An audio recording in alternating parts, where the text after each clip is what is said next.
Hello, my beautiful friends. Let's continue talking about overcoming your imposter syndrome.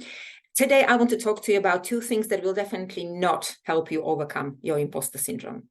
Thing number one is other people telling you how good you are at what you do.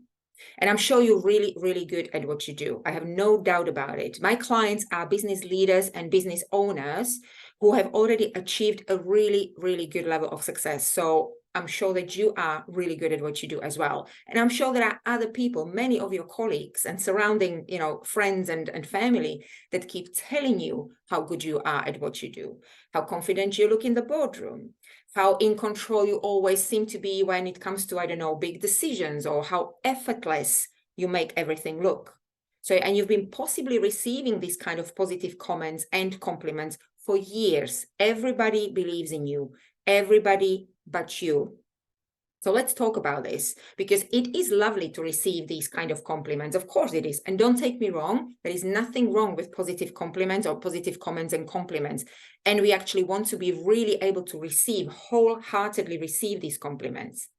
But receiving the compliment or being told that you are amazing at what you do have zero effect or impact on you overcoming the imposter syndrome challenge if you're not doing your own internal work.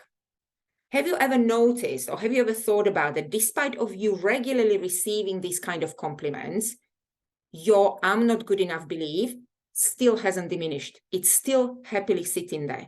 And there is a reason for it. And I will explain to you why. So number one, other people telling you how good you are is not going to help you overcome your imposter syndrome. Number two, the thing number two that is not going to help you overcome your imposter syndrome is you standing in front of the mirror and telling yourself how amazing you are. It does not help, because if you're struggling with the imposter syndrome, you don't actually believe it's true. Well, that's the whole imposter syndrome, right? You're saying it because somebody told you that if you do the affirmations, you're going to, they are going to help. And so you're doing them because you believe that they are going to help you change how you feel about yourself. They are not.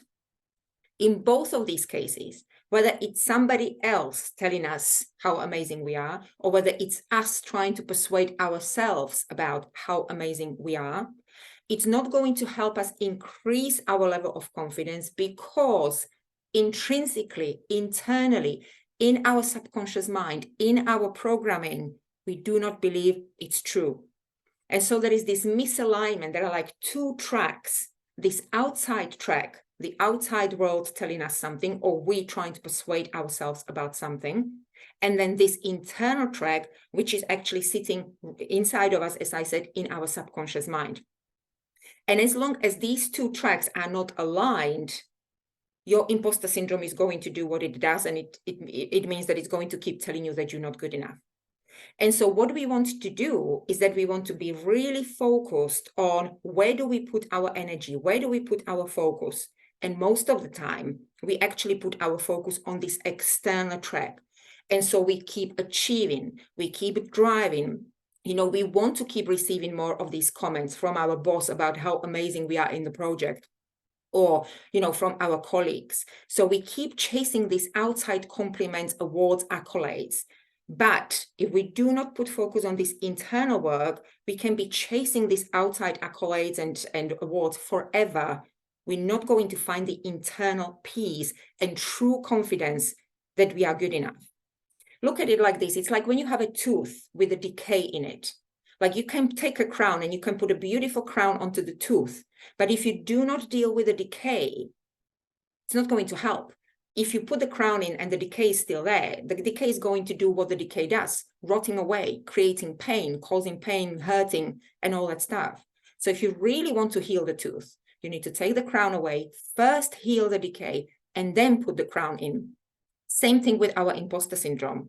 We have to stop focusing only on the external and start focusing on the internal, so that we can put it into alignment, as I said.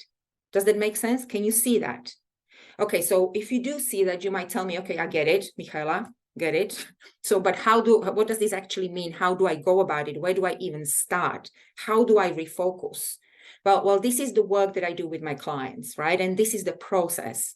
So subscribe to my YouTube or LinkedIn or Facebook or wherever it is that you're watching me, because this is exactly why I'm doing these videos.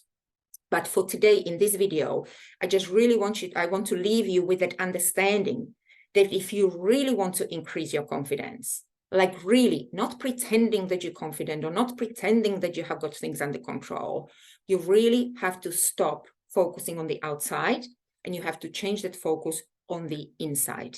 Otherwise, that misalignment between those two tracks will keep you in that imposter syndrome mode forever, and not only at your work, across all areas of your life. And if you want to have a free session, if you are a business owner or business leader and you want to have a free 90-minute session with me so that we can look at your individual situation, then there is a link in the post. Book a session. Let's have a look at where you are at. And for now, have a fantastic week, and I will see you again next week.